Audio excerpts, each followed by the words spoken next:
कृष्णाय वासुदेवाय हरये परमात्मने प्रणतक्लेशनाशाय गोविन्दाय नमो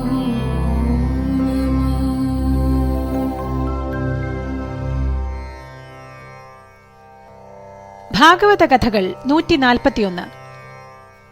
വിദർഭയിലെ രാജാവായ ഭീഷ്മകനെ തന്റെ ഏകപുത്രി രുക്മിണിയെ ചേതി രാജാവായ ശിശുപാലനെ വിവാഹം കഴിച്ചു നൽകാൻ ഒട്ടും സമ്മതമായിരുന്നില്ല.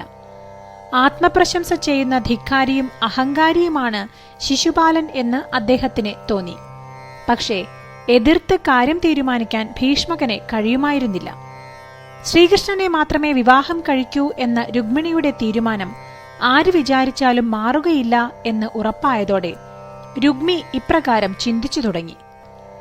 പെട്ടെന്ന് തന്നെ തന്റെ സുഹൃത്തുക്കളായ രാജാക്കന്മാരെയെല്ലാം അതിഥികളായി ക്ഷണിച്ച് വിവാഹം ഗംഭീരമായി നടത്തുക. ശ്രീകൃഷ്ണന്റെ ഒരു മായാജാലത്തിനും വിദർഭയിൽ തന്റെ കൊട്ടാരത്തിലുള്ള രുക്മിണിയെ വിവാഹത്തിൽ നിന്നും പിന്തിരിപ്പിക്കാൻ കഴിയില്ല എന്ന് രുക്മി കരുതി. ശിശുപാലനുമായി വിവാഹ തീയതി നിശ്ചയിച്ചപ്പോൾ രുക്മിണി വിശേഷപ്പെട്ട ആഭരണങ്ങളെല്ലാം ഉപേക്ഷിച്ച് കരഞ്ഞുകൊണ്ടിരുന്നു. ശ്രീകൃഷ്ണനെ അല്ലാതെ ആരെയും വിവാഹം ചെയ്യില്ല എന്നുറപ്പിച്ച രുക്മിണി പിന്നീട് യുക്തിപൂർവം ഈ കെണിയിൽ നിന്നും രക്ഷപ്പെടാൻ എന്താണ് വഴി എന്ന് ആലോചിച്ചു തുടങ്ങി. എങ്ങനെയും ശ്രീകൃഷ്ണനെ തന്റെ തീവ്ര അനുരാഗം അറിയിച്ചാലല്ലേ മുന്നോട്ടു നീങ്ങാൻ പറ്റൂ. തന്റെ അരികിൽ എന്ത് സഹായം ചോദിച്ച് ആര് വന്നാലും അവരെ ശ്രീകൃഷ്ണൻ ദയവായ്പോടെ സ്വീകരിക്കും എന്നാണ് കേട്ടിരിക്കുന്നത്. ആ സ്ഥിതിക്ക് ശ്രീകൃഷ്ണനോടുള്ള പ്രണയത്താൽ പ്രാണൻ വെടിയാൻ തയ്യാറായി നിൽക്കുന്ന തനിക്കും കൃഷ്ണൻ ആശ്രയം തരേണ്ടതല്ലേ? അങ്ങനെ കൃഷ്ണനെ തന്റെ പ്രണയവും ദയനീയാവസ്ഥയും അറിയിക്കാനായി രുക്മിണി ദയാലുവായ ഒരു ദിവ്യ ബ്രാഹ്മണനെ തന്റെ അരികിലേക്ക് വരുത്തി. അദ്ദേഹത്തിന്റെ കാൽക്കൽ നമസ്കരിച്ച് സങ്കടത്തോടെ തന്റെ സ്ഥിതി പറഞ്ഞു തുടങ്ങി. കണ്ണീർ പൊഴിച്ചുകൊണ്ട് രുക്മിണി അദ്ദേഹത്തോട് ഇങ്ങനെ പറഞ്ഞു: നാടെങ്ങും എന്റെ വിവാഹ മഹോത്സവത്തിനുള്ള ഒരുക്കങ്ങൾ നടക്കുന്നത് അങ്ങ് അറിഞ്ഞിരിക്കുമല്ലോ. ചേതി രാജാവായ ശിശുപാലനെ എന്നെ വിവാഹം ചെയ്തു കൊടുക്കാനാണ് ജ്യേഷ്ഠനായ രുക്മി തീരുമാനമെടുത്തിരിക്കുന്നത്. പക്ഷേ എന്റെ അവസ്ഥ അങ്ങ് അറിയണം. ചെറുപ്പകാലം മുതൽ എന്റെ ഹൃദയം ഞാൻ യാദവകുമാരനായ ശ്രീകൃഷ്ണനെ സമർപ്പിച്ചിരിക്കുന്നു. അങ്ങനെ സമർപ്പിച്ച ഹൃദയം ഇനി ഒരിക്കലും മറ്റൊരാളെ സ്വീകരിക്കുകയില്ല. എല്ലാം അറിയുന്ന ആളാണ് കൃഷ്ണനെന്ന് സർവരും പറയുന്നു. നാരദമുനി പോലും അങ്ങനെയാണ് പറഞ്ഞത്. എത്രയോ കാലമായി അദ്ദേഹത്തെ എന്റെ പ്രഭുവായി എന്റെ മനസ്സിൽ ഉറപ്പിച്ചിരിക്കുന്നു എന്നത് അദ്ദേഹം അറിഞ്ഞില്ല എന്ന് വരുമോ? അങ്ങനെ അറിഞ്ഞിട്ടും എന്തുകൊണ്ടാണ് എന്നെ സ്വന്തമാക്കാൻ അദ്ദേഹം ഒരു ശ്രമവും നടത്താതിരുന്നത്? എന്നോട് അദ്ദേഹത്തിന് തീരെ സ്നേഹമില്ല എന്നല്ലേ അതിന്റെ അർത്ഥം? വൃന്ദാവനത്തിലെ ഗോപികമാർ എല്ലാവരും അദ്ദേഹത്തെ സ്നേഹിച്ചിരുന്നു എന്ന് ഞാൻ കേട്ടിട്ടുണ്ട്. ആ സുന്ദരിമാരുടെ പ്രിയനായ അദ്ദേഹത്തിന് എന്നെക്കുറിച്ച് ചിന്തിക്കാൻ സമയം കിട്ടുന്നില്ല എന്നുണ്ടോ? അങ്ങ് ദയവായി ദ്വാരകാപുരിയിൽ ചെന്ന് അദ്ദേഹത്തിനോട് ഈ വിവരം ഒന്ന് പറയുക. കൃഷ്ണനെ മാത്രമേ ഞാൻ ഭർത്താവായി സ്വീകരിക്കുകയുള്ളൂ. അദ്ദേഹം അത് സ്വീകരിച്ചില്ലെങ്കിൽ ഞാൻ ജീവൻ ഒടുക്കിക്കളയും. എനിക്കിവിടെ സഹായത്തിന് മറ്റാരും തന്നെയില്ല. മഹോത്സവമെല്ലാം വെറുതെയാണ്. ഒരിക്കലും അങ്ങനെ ഒരു വിവാഹമണ്ഡപത്തിൽ ഞാൻ എത്തുകയില്ല. രുക്മിണിയുടെ ദുഃഖ അവസ്ഥ കണ്ട് ബ്രാഹ്മണൻ ഇങ്ങനെ സമാധാനിപ്പിച്ചു: രാജകുമാരി, അവിടുന്ന് എനിക്ക് പുത്രിയെപ്പോലെയാണ്. എന്റെ പുത്രിയുടെ ജീവിതം ഹനിക്കുന്ന അവസ്ഥ എനിക്ക് കണ്ടുകൊണ്ട് നിൽക്കാൻ വയ്യ. കൃഷ്ണൻ ഒരിക്കലും തന്നിൽ ആത്മസമർപ്പണം ചെയ്തവരെ കൈവിടുകയില്ല. ഭക്തന്മാരുടെ എല്ലാ ആഗ്രഹങ്ങളും അദ്ദേഹം നോക്കുക തന്നെ ചെയ്യും. അതുകൊണ്ട് ഞാൻ എത്രയും വേഗം ദ്വാരകാപുരിയിലെത്തി വിവരങ്ങൾ അദ്ദേഹത്തെ ധരിപ്പിക്കുക തന്നെ ചെയ്യും. അതോടെ കുമാരിയുടെ ഈ സങ്കടം അദ്ദേഹം തുടച്ചുമാറ്റും എന്നെനിക്കുറപ്പുണ്ട്. ഈ സമാധാനങ്ങളെല്ലാം കേട്ടിട്ടും രുക്മിണിയുടെ ആശങ്ക അടങ്ങിയില്ല. രുക്മിണി ഇങ്ങനെ പറഞ്ഞു: അങ്ങ് അവിടെ ചെന്ന് ഞാൻ പറയുന്ന സന്ദേശം അദ്ദേഹത്തെ ധരിപ്പിക്കുക. ഈ സന്ദേശം കൊടുത്ത് മറുപടി കേട്ടുവേണം വരാൻ. ഒരു നിമിഷം പോലും കളയാനില്ല എന്ന് അങ്ങയോട് ഞാൻ പ്രത്യേകിച്ച് ഓർമ്മിക്കേണ്ടതില്ലല്ലോ. അദ്ദേഹത്തിന്റെ രാജധാനിയിൽ അങ്ങ് നേരിട്ട് ചെന്ന് അദ്ദേഹത്തെ തന്നെ കണ്ട് അദ്ദേഹത്തോട് മാത്രം വേണം ഇത് പറയാൻ. രുക്മിണി പറഞ്ഞത് കേട്ട് ബ്രാഹ്മണൻ തിരക്കിട്ട് ദ്വാരകയിലേക്ക് നടന്നു. ശ്രീകൃഷ്ണന്റെ ഗൃഹം കണ്ടെത്തി അടുത്തു ചെന്നപ്പോൾ കാവൽക്കാർ ഇങ്ങോട്ട് വന്ന് ബഹുമാനപൂർവം അദ്ദേഹത്തെ സ്വീകരിച്ച് ശ്രീകൃഷ്ണന്റെ അടുത്തേക്ക് കൊണ്ടുപോയി. ഇതെന്ത് മറിമായം എന്നാലോചിച്ചപ്പോൾ ഒരു വൃദ്ധ ബ്രാഹ്മണൻ ഉടൻ തന്നെ അന്വേഷിച്ചു വരുമെന്നും അദ്ദേഹത്തിന് എല്ലാ ആദരവും നൽകി തന്റെ അടുത്ത് എത്തിക്കണമെന്നും ശ്രീകൃഷ്ണൻ അറിയിച്ചിരുന്നതായി കാവൽക്കാർ അറിയിച്ചു. ഇതുകൂടി കേട്ടതോടെ ആ ബ്രാഹ്മണനെ തന്റെ ഭാഗ്യത്തിൽ അത്യധികം ആനന്ദമുണ്ടായി. ശ്രീകൃഷ്ണൻ ശ്രീഹരി വിഷ്ണുവിന്റെ അവതാരം തന്നെയാണ് എന്ന് വിശ്വസിച്ചിരുന്ന ഒരു ഭക്തനായിരുന്നു ബ്രാഹ്മണൻ.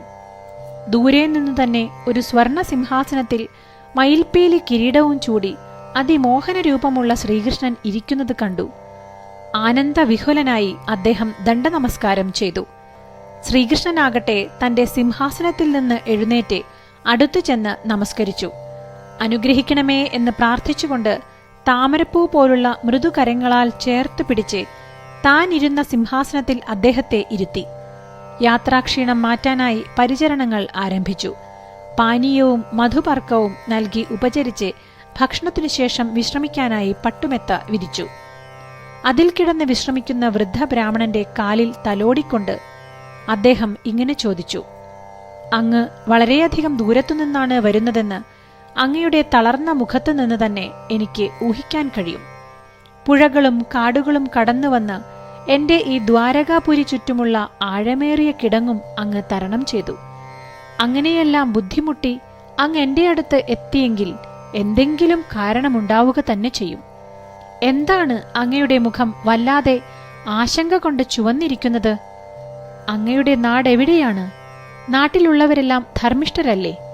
അങ്ങയുടെ രാജാവ് ബ്രാഹ്മണന്മാരെ യഥാവിധി സഹായിക്കുന്നില്ലേ?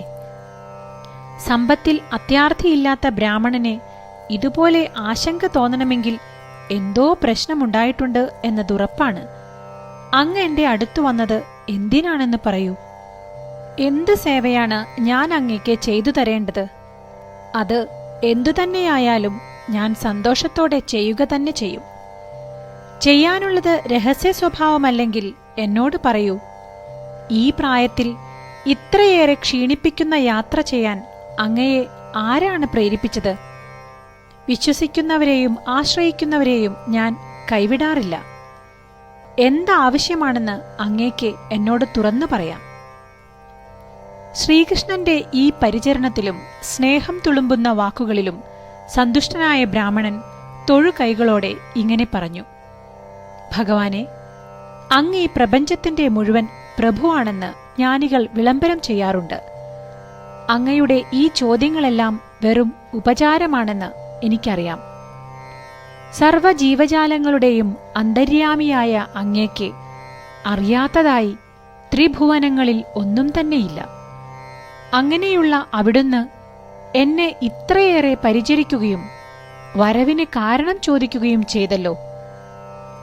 ഉത്തരം ഞാൻ പറയുക എന്നതും അങ്ങയുടെ മായാവിനോദം തന്നെ. വിദർഭ രാജ്യത്തു നിന്നാണ് ഞാൻ വരുന്നത്. കുണ്ടിനപുരം എന്നാണ് ഞങ്ങളുടെ തലസ്ഥാനം. ഭീഷ്മകൻ എന്ന പുണ്യശാലിയാണ് ആ രാജ്യം ഭരിക്കുന്നത്. അവിടെ വരെ എത്തിയപ്പോഴേക്കും ശ്രീകൃഷ്ണന്റെ മുഖം ഒരു മന്ദഹാസത്തോടെ തിളങ്ങി.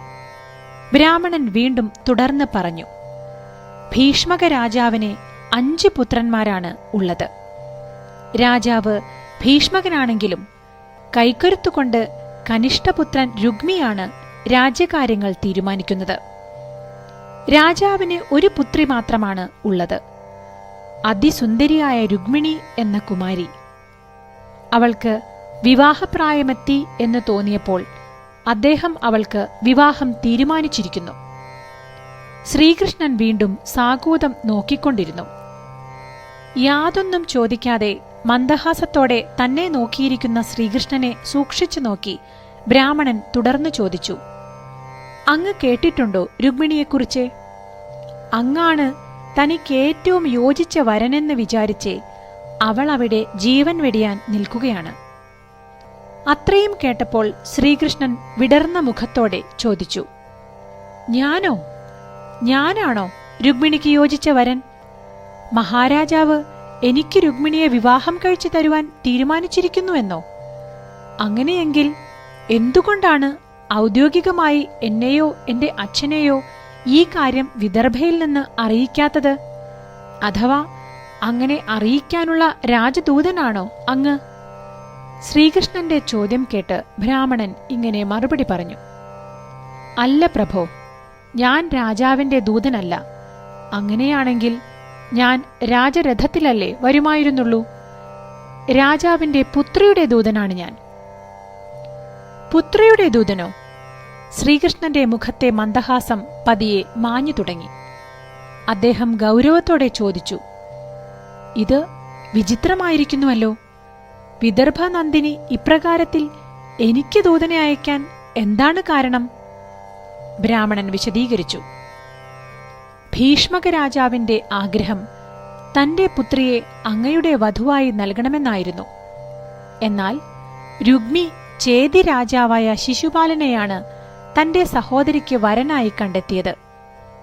ഞാൻ ആദ്യം തന്നെ പറഞ്ഞല്ലോ, ഞങ്ങളുടെ രാജ്യത്ത് രാജാവ് ഭീഷ്മകനാണെങ്കിലും കാര്യങ്ങൾ നടത്തുന്നത് രുക്മിയാണ്.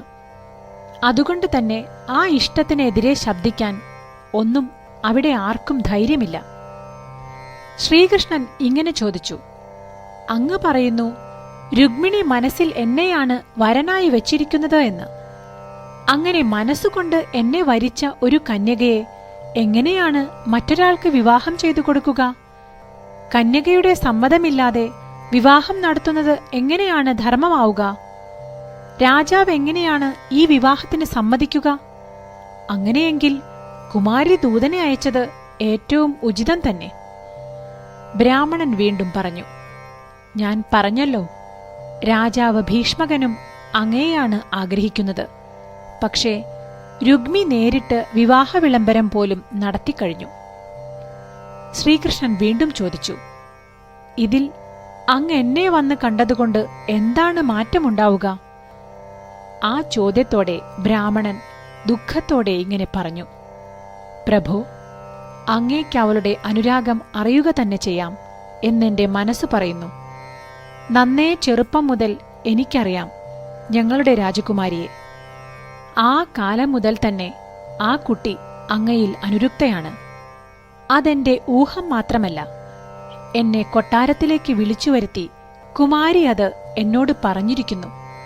അങ്ങയെ മാത്രമാണ് അവൾ സ്നേഹിക്കുന്നത് എന്ന്. എത്രമാത്രം സ്നേഹിക്കുന്നു എന്ന് പറഞ്ഞുകൊണ്ടാണ് എന്നെ ദൂതനായി കുമാരി അയച്ചിരിക്കുന്നത്. മരണം വരെയും പതിവ്രതയായിരിക്കുന്ന അവൾക്ക് മറ്റൊരു വിവാഹത്തെപ്പറ്റി ചിന്തിക്കാനേ കഴിയില്ല. അതുകൊണ്ടാണ് എന്നെ വിളിച്ച് അങ്ങേക്കായി ഒരു സന്ദേശം തന്നെ അയച്ചിരിക്കുന്നത്. കഴിയുന്നത്ര വേഗത്തിൽ ഇവിടെയെത്തി അങ്ങേക്ക് ഈ സന്ദേശം തരാനാണ് രുക്മിണി അപേക്ഷിച്ചത്. ആ സന്ദേശം ഞാൻ അങ്ങയോട് പറയട്ടെ. അതിനുശേഷം അങ്ങയുടെ ഇച്ഛ പോലെ ആയിക്കൊള്ളൂ.